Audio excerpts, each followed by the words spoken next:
Hello बच्चों, आज हम लोग देखेंगे रिलेशन। ठीक है, रिलेशनल फंक्शन जो हमारा अगला चैप्टर है। ठीक है, एनसीईआरटी का सेकंड चैप्टर क्लास 11th। ठीक है, आज हम लोग किसके बारे में देखेंगे? आज हम लोग देखेंगे रिलेशन एंड फंक्शन के बारे में। ठीक है, तो आज हम लोग क्या जानेंगे? रिलेशन के बारे में। ठीक है, एक मिनट, आज क्या हमको देखना है? रिलेशन के बारे में। ठीक है, इसको हिंदी में क्या बोलते हैं? संबंध। ठीक है, अच्छा तो हाँ, रिलेशन नाम को सुन करके आपको लग रहा होगा कि किसी भी चीज के रिलेशन की बात की जा रही है। रिलेशन का मतलब जहां भी रिलेशन नाम आता है आपको, अगर हम नॉर्मली देखें अपने डेली लाइफ में, ठीक है, जहां भी रिलेशन की बात होती है वहां पे दो लोगों की जरूरत होती है। ठीक है, चाहे वो किसी भी टाइप का रिलेशन हो, वहां पे दो लोगों की जरूरत होती ही होती है। तो इसी प्रकार, इसी तरीके से क्या होता है मैथमेटिक्स में क्या होता है? रिलेशन होने के लिए दो सेट की जरूरत होती है। किसकी जरूरत होती है? दो सेट की, जिसके बीच में हम रिलेशन को क्या करते हैं? डिफाइन करते हैं। ठीक है, तो इसके पहले हम कुछ ऐसे टर्म के बारे में जानेंगे। ठीक, कुछ ऐसे टर्म्स के बारे में हमको पता होना जरूरी होता है। ठीक, जिससे हम क्या करेंगे? पढ़ेंगे। ठीक है, जैसे सबसे पहला क्या है? Cartesian product. ठीक है ना, क्या बोलते हैं? कार्टेशियन प्रोडक्ट या कार्टेशियन प्रोडक्ट। ठीक है, तो आप लोगों ने कार्टेशियन नाम सुना होगा कहीं ना कहीं। आप एक बार अगर अपने दिमाग को थोड़ा सा प्रेशराइज करो, अपने दिमाग पे थोड़ा सा प्रेशर डालो, तो आपको याद आ रहा होगा क्लास 10th में आपने पढ़ा था कोऑर्डिनेट ज्योमेट्री में। ठीक है, वहां पे आपने कार्टेशियन प्लेन पढ़ा हुआ था। ठीक है, कोऑर्डिनेट ज्योमेट्री में बताया जाता था। तो चलो, हालांकि यहाँ पे हमको क्या देखना है? कार्टेशियन प्रोडक्ट देखना है। तो पहले मैं आपको बताऊंगा, फिर मैं आपको समझाऊंगा। ठीक है ना, पहले आप देखना, फिर आपको समझ में आएंगी सारी चीजें। जैसे मैं क्या कर रहा हूं, दो सेट ले रहा हूं एग्जाम्पल के तौर पे, 1 2 3, और दूसरा सेट ले रहा हूं B 4 5 एंड 6। ठीक है, हमारे पास दो सेट है, एक सेट A है और दूसरा सेट क्या है? B है। ठीक है, दो सेट हमारे पास है। तो कार्टेशियन प्रोडक्ट का मतलब होता है, हम क्या करते हैं? A और B, A क्रॉस B निकालते हैं। A क्रॉस B होता क्या है रियल में? इसका नाम होता है कार्टेशियन प्रोडक्ट। क्या नाम होता है? Cartesian product. और ये क्या करता है? सेट A और सेट B के बीच का मैक्सिमम नंबर ऑफ रिलेशन बताता है। क्या बताता है? कि सेट A और B के बीच में कितना मैक्सिमम नंबर ऑफ रिलेशन हो सकता है। ठीक है, इसको आपको बताता है। ठीक है ना, तो चलिए लिखते हैं। इसका जो एलिमेंट होगा वो A, B के फॉर्म में होता है, सच दैट कैसा कैसा ये होना चाहिए? A is element of A, ठीक है, and for all A is element of A and B is element of B। ठीक है, इसका जो एलिमेंट होना चाहिए वो A, B के फॉर्म का होना चाहिए। A, B आपको पता होगा ऐसे करके पॉइंट डिनोट किया जाता था। कहाँ पे? कोऑर्डिनेट ज्योमेट्री में। ठीक है ना, ये आप x, y करके क्या करते थे? डिनोट करते थे और बोलते थे ये एब्सिसा है और ये ऑर्डिनेट है आपका। ठीक है, तो ये वहां की बात होती थी। सेम टू सेम काम यहाँ पे आप समझेंगे उसी तरीके से। वहीं से अगर कोरिलेट करें तो A क्रॉस B का जो एलिमेंट होगा वो A, B के फॉर्म में होगा। ठीक, और A जो होगा इसका पहला एलिमेंट कहाँ का होगा? सेट A का होना चाहिए, और इसका दूसरा एलिमेंट कहाँ का होना चाहिए? सेट B का होना चाहिए। ठीक है ना, इसको हम बोलते हैं, इस पूरे को मिला के क्या बोला जाता है? इसका नाम होता है ऑर्डर्ड पेयर। क्या नाम होता है? Ordered pair. अच्छा, पेयर की बात होती तब तो ठीक है, चलो दो की बात हो रही है। ऑर्डर्ड पेयर का क्या मतलब होता है? ऑर्डर्ड पेयर का मतलब होता है कि कोई किसी ऑर्डर में होगा।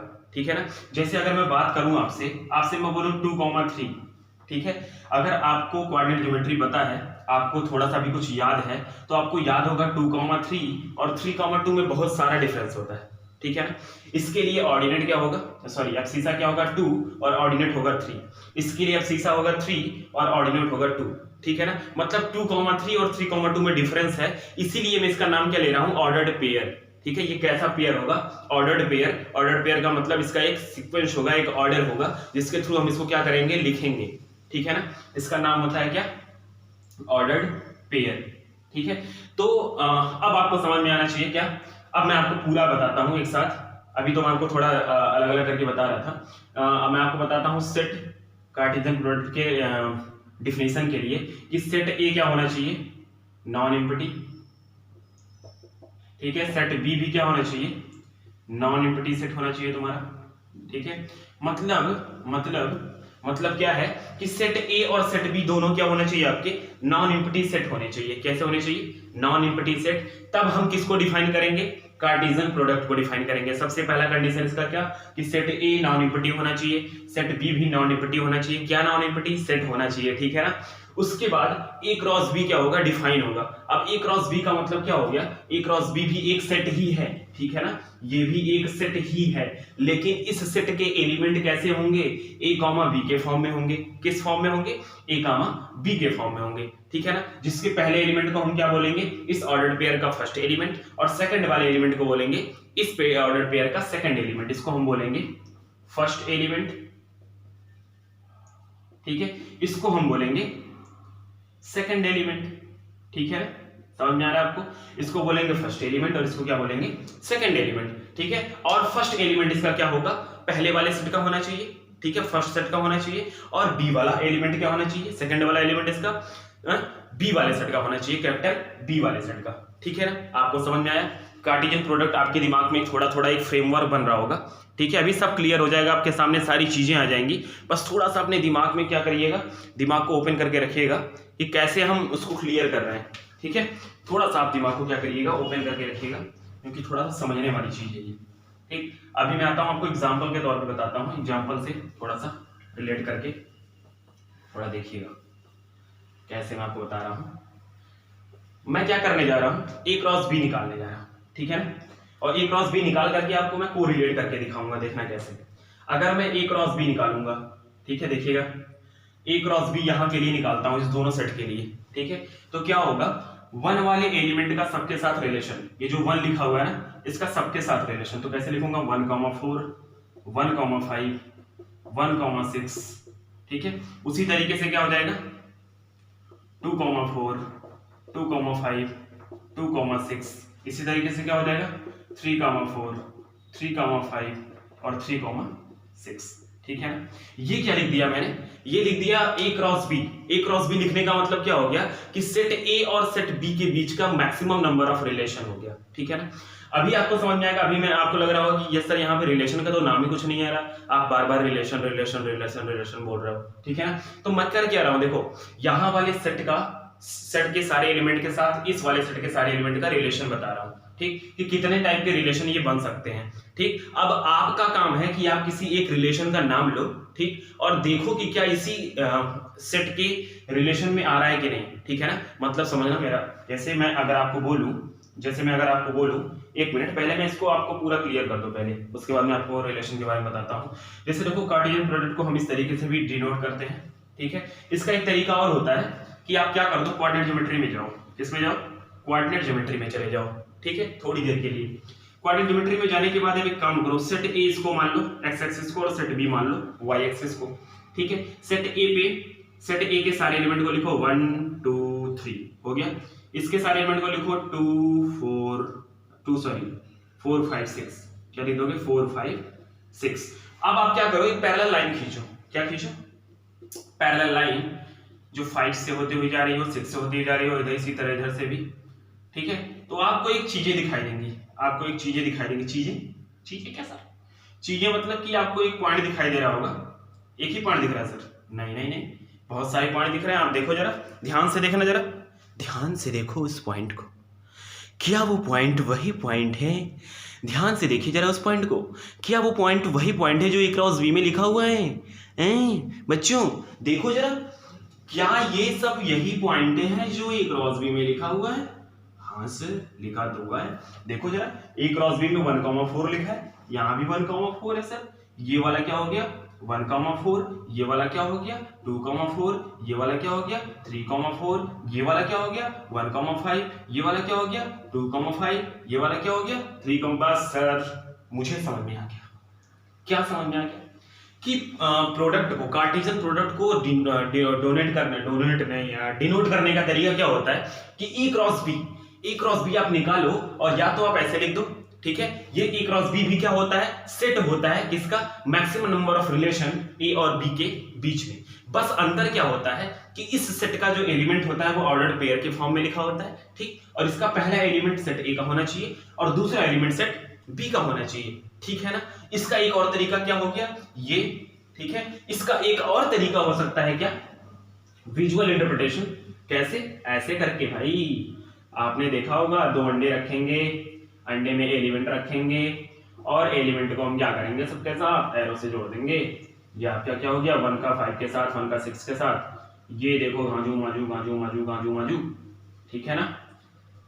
ठीक, एक तरीका ये भी होता है, ठीक है, दिखाने का, रिप्रेजेंट करने का, ठीक। तो एक तरीका आपका क्या हो गया, ए क्रॉस बी रिप्रेजेंट करने का, ए क्रॉस बी रिप्रेजेंट करने का एक तरीका हो गया कि आप क्या करो, ए के सारे एलिमेंट को बी के सारे एलिमेंट के साथ रिलेट कर दो और रिलेट करके लिख दो, ठीक। एक तरीका होता है ये विजुअल इंटरप्रिटेशन। और एक आपका ये दिखाई दे रहा होगा क्या, कार्टेशियन प्रोडक्ट, किसके फॉर्म में, क्वाड्रेंट ज्योमेट्री के सामने, ठीक है ना। आप देखो कितने नंबर ऑफ एलिमेंट है इसमें, कितने नंबर ऑफ एलिमेंट है, 9, ठीक है ना। 1 2 3 4 5 6 7 8 9, ठीक है ना।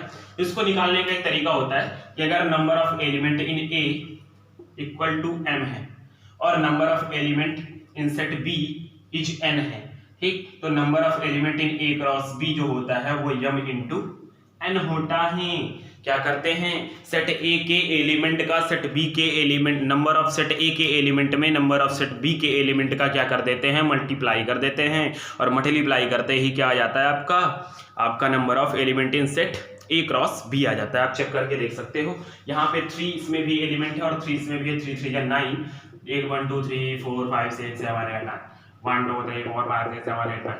समझ में आया आपके। मैं अभी आपको केवल इतना बता रहा था कि कार्टेशियन प्रोडक्ट क्या होता है, आपको समझ में आ गया कि सर सेट ए क्या होना चाहिए, non empty, set B non empty होना चाहिए, ठीक। सेट ए वाले एलिमेंट के सेट ए के एलिमेंट का सेट बी के एलिमेंट के साथ नंबर ऑफ रिलेशन जो होता है मैक्सिमम, वो यही कार्टेशियन प्रोडक्ट होता है। कैसे लिखते हैं आपको समझ में आ गया होगा, बच्चों वाला खेल है, ठीक है सर। अच्छा जी, थोड़ा सा आगे बढ़ते हैं,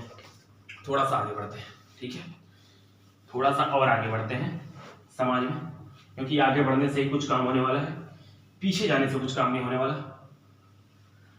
अरे हाँ, मैं तो एक चीज भूल ही गया, कल यूपी बोर्ड का रिजल्ट आया, ठीक है। तो यूपी बोर्ड में पास हुए सभी अभ्यर्थियों को बहुत बहुत क्या है, शुभकामनाएं, ठीक है।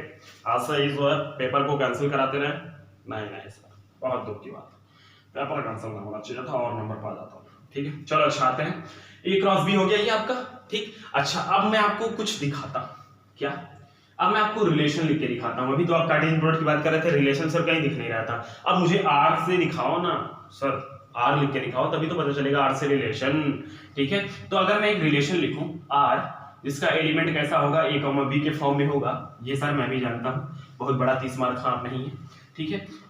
और ऐसा मैं लिख दूं कि ए इक्वल टू 2b, क्या लिख दूं, ए इक्वल टू 2b, ना मैं लिखूंगा b इक्वल टू 2a, ठीक है।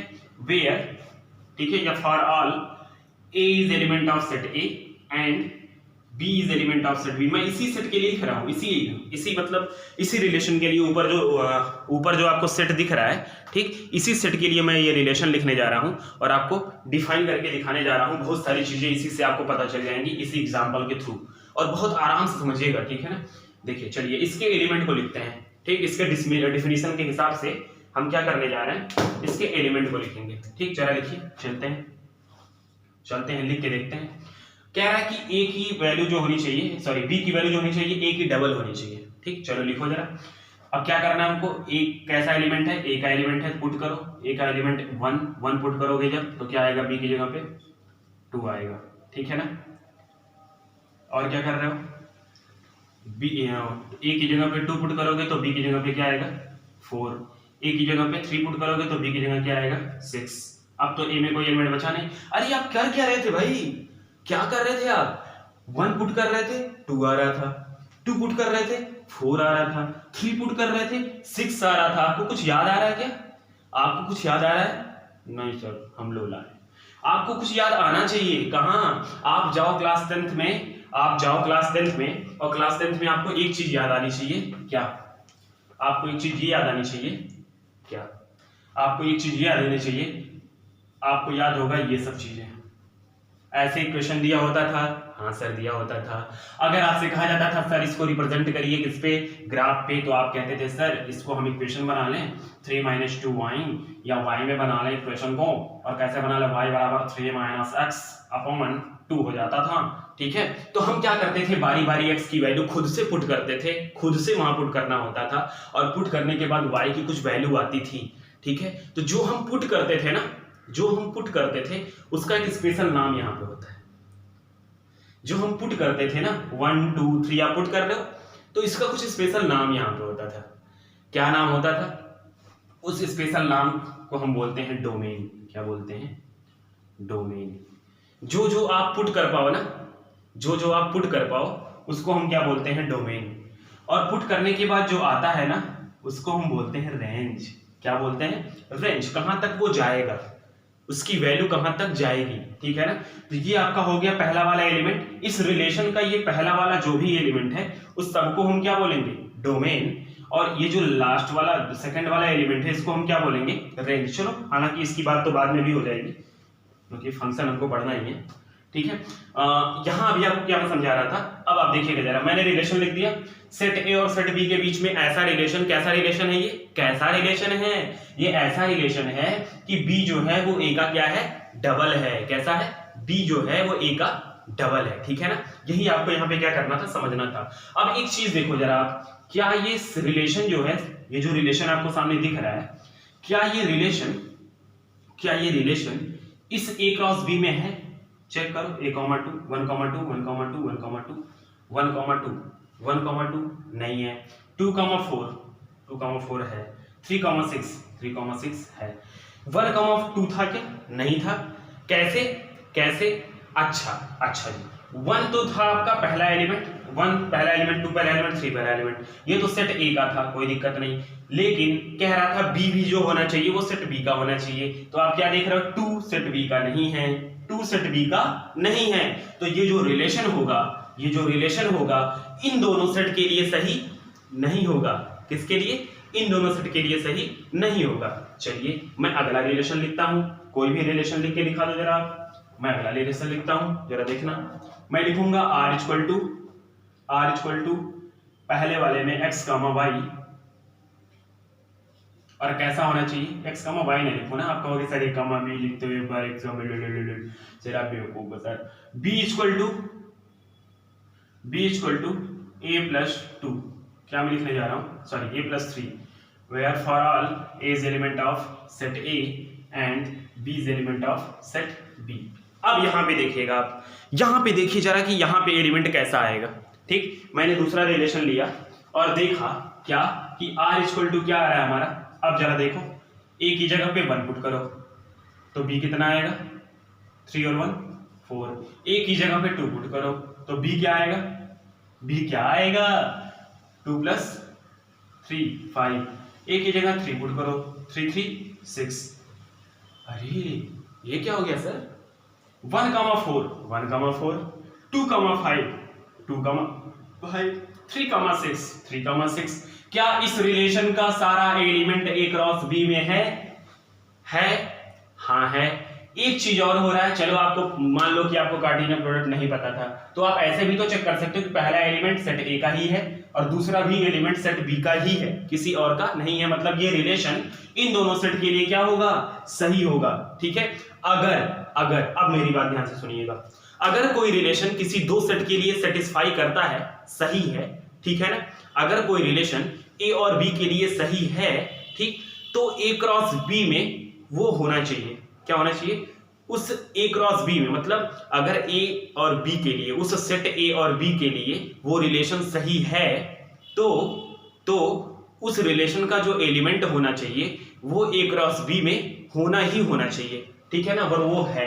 तो क्या मैं ये कह सकता हूं क्या मैं ये कह सकता हूं, मैं नीचे वाला मिटाता हूं, क्या मैं ये कह सकता हूं क्या? देखिए चलो, क्या ये मैं कह सकता हूं कि रिलेशन जो होगा वो सबसेट होता होगा किसका? ए क्रॉस बी का। ये बहुत बड़ी बात है, इसको दिमाग में भर लिया तो बहुत सारे क्वेश्चंस के आंसर आपके आ जाएंगे।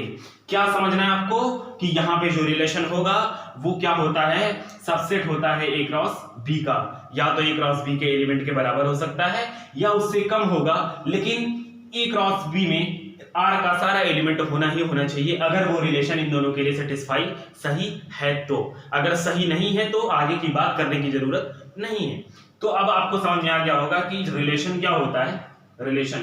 रिलेशन को हम कैसे डिनोट करते हैं, ठीक है। रिलेशन ऐसे लिखते हैं, रिलेशन A to B, ऐसे ये लिखने का तरीका होता है। Relation set A to B, और कैसा रिलेशन था वो हमारा, कैसा रिलेशन था, A, B और such that B equal to A plus 3 for all A is element of set A and B is element of set B। ये समझ में आया आपको, ये समझ में आया कि नहीं आया, ठीक है ना। अब आप थोड़ा सा ध्यान से देखिएगा कि ये जो मैं रिलेशन लिख रहा हूं ना, ठीक, वो क्या होगा, कार्टेशियन प्रोडक्ट का सबसेट होगा। ये आपके दिमाग में भर गया, भरा कि नहीं, भर गया कि नहीं भरा, नहीं भरा तो भर लो, नहीं भरोगे तो नुकसान होगा तो मुझसे मत कहना, ठीक है ना।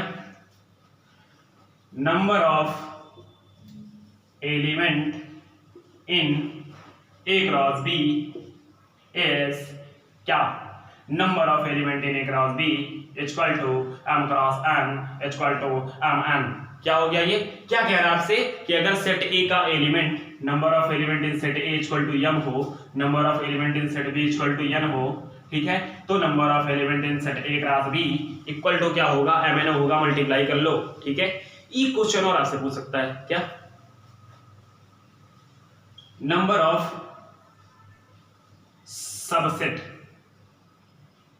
Number of subset of the element of A cross B, number of subset कितना होगा भाई, आपको याद है, अरे गाना गा रहे सर आप, नोटंकी कर रहे हो, पढ़ा रहे हो आप, ठीक है। आपको याद होगा कि सेट ए में अगर 3 एलिमेंट होते थे तो इससे, इसके एलिमेंट से अगर हम सबसेट बना के लिखें, इसके एलिमेंट का सेट, ठीक है ना, इसके एलिमेंट से अगर हम सबसेट बना के लिखें तो कैसे कैसे लिखते थे, 1 2 3, ठीक है। फिर सबसे पहले तो भाई आपका 5 वाला ही होगा, ठीक है, 5 लिख दो या खाली वाला लिख छोड़ दो, उसी तरह 1 2, ठीक है, 2 3, ऐसे डाट डाट डाट बहुत सारे हो जाएंगे। और इसको फार्मूला क्या बताया गया था आपको सेट वाले चैप्टर में, 2 की पावर m। अगर ये नंबर ऑफ m है तो 2 की पावर m मतलब 2 की पावर 3, 2 2 4 2 8, इसका आंसर क्या होगा, 8 होगा, ठीक है। इसी तरह क्या करना होता था, सेट में जितने एलिमेंट होंगे उतना हम 2 की पावर लगा देते थे। तो आपको पता है कि A क्रॉस B में कितने नंबर ऑफ एलिमेंट हैं, m क्रॉस n, ठीक है। तो number of subset of the element of A cross B क्या होगा, 2 की पावर m क्रॉस n, क्या होगा, 2 की पावर m क्रॉस n। समझ में आया, कुछ और लॉजिक आपको लगाना ही नहीं है, कुछ भी लॉजिक आपको अपने आप से नहीं लगाना है, इसका फाइनली आंसर क्या होगा, 2 की पावर m क्रॉस n।